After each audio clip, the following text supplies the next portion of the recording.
there? Can you hear us better now? All right.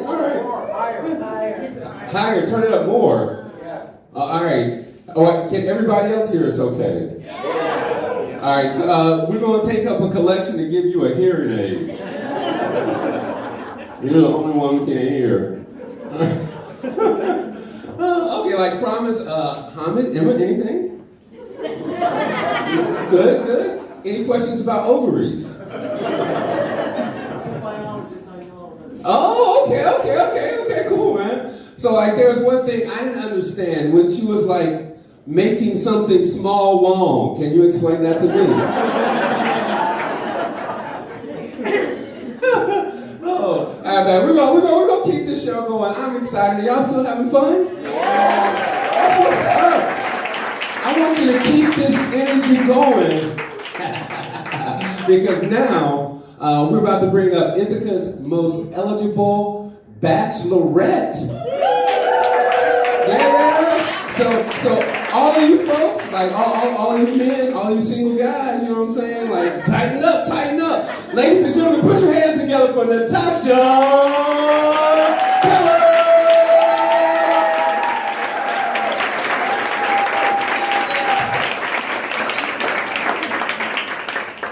This is terrifying. This is also my first time.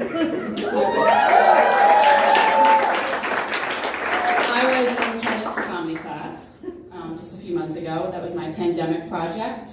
I figured I was home alone a lot and bored. I might as well make myself laugh. So that was fun. I'm a local. I have lived in Ithaca for 19 years. Thank you for the applause for being local. 19 long years, which is long enough to have completely lost track of reality, but not so long that I've forgotten how to wear anything other than linen. And I'm a mom. Thank you. I have 2 kids. And one of the things I felt really strongly about when I became a parent is that I would teach my kids the proper words for their anatomy. You know, that was how I felt I would do right by them. I wasn't taught the proper words when I was growing up. I wasn't taught, the nicknames either. I wasn't really taught any words at all. Like, as far as I understood, I was just a Barbie doll down there. Like, there's just nothing going on. And so I really wanted to empower my kids, and give them the right words. The thing I didn't really realize is how completely humiliating it would be when they used them. Like, they're in the bathroom with me like, Mom, what's going on with your labia? And I always handle it really well. I'm like, shut up! God! Your labia! Stop! One time one of my kids asked me to put my tampon in for me. I said no.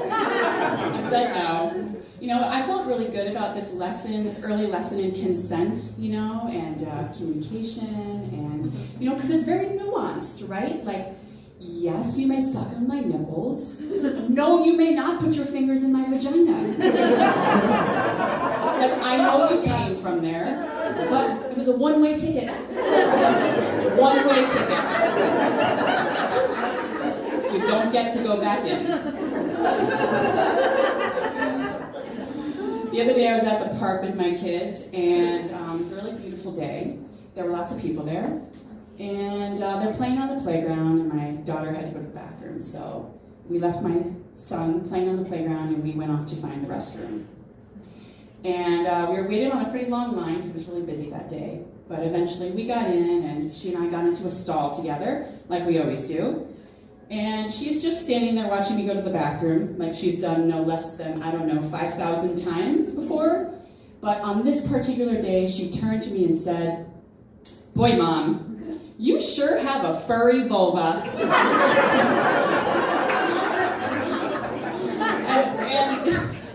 and I didn't know what to do. Honestly, I panicked. There's a long line of people waiting for the stall. The words furry vulva, echoing around the bathroom, like echoing off the tile. I'm like looking around, how am I going to get out of here? Is there a way I can possibly get out that's not through the door? I'm looking around, I see the toilet. I consider for a moment if I can crawl down into the plumbing, but I didn't want to get my hair wet, so door. And, I thought, I'm not going to slink out of there, ashamed. So what? I have a furry vulva. Vulvas get furry. If you do nothing to them, that's what'll happen. So I decided, no, I'm gonna hold my head high. So I stepped out of the door, I held it for the lady waiting for the stall, and I said, there you go. Me and my furry vulva are finished now. Enjoy. On the way home, the kids asked me if we could stop and get ice cream, and I said, sorry kids, not today. Mommy's got to save up for that Brazilian she's been thinking about. So I'm dating. Yeah, do not applaud for that. I'm on the apps, and let me tell you, it is a shit show out there. The main problem that I'm having is that I'm a tall woman trying to find someone to have a conversation with at eye level, and most of the men are lying about their height. Lying about their height. And I'm so confused by this. I'm like, when did it become lying about your height? When did lying about your height become the equivalent of lying about your weight for women? Because there's no Spanx that make you taller. That's not a thing. And so I'm just like, what's the end game there? Like, when you show up, I'm going to see that you're not as tall as you said you were. And so I feel like if you're going to lie about your height, at least have some follow-through. Wear lifts in your shoes. Or show up wearing the boots with the big heel that give you an extra inch. Follow through. God. Or at least, get creative, Plan the first date on a giant set of stairs. And make sure you're always standing on the top upper step, Maybe you could get me to agree to a second date before I even noticed. Get creative. I've spent so much time wondering, thinking about why men are lying about their height. And I've come up with a few possible reasons. Number one, inflation. The dollar's not what it used to be. 6'1", it's not what it used to be. Number two, they don't actually know how tall they are. Which makes me wonder, what else about them don't they know? Their home address? Social security number? Number three, they're shrinking.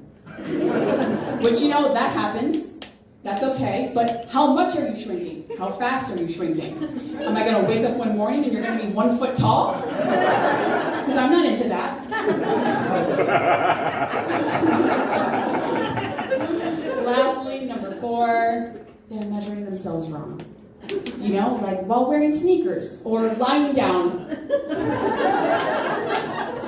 No matter what the reason is, it's a deal breaker. And I just wish that we could all agree, all of us out there in dating land, to stop lying about the facts, Let the facts be the facts. Let them speak for themselves, Stop lying about our age, our height, our weight, our employment status, Because there's no specific height that makes you attractive.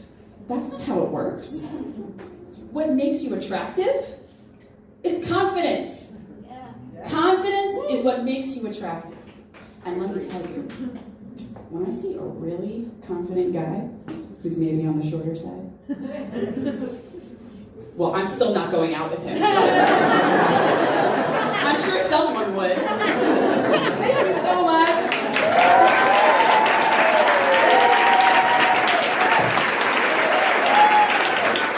Keep it going.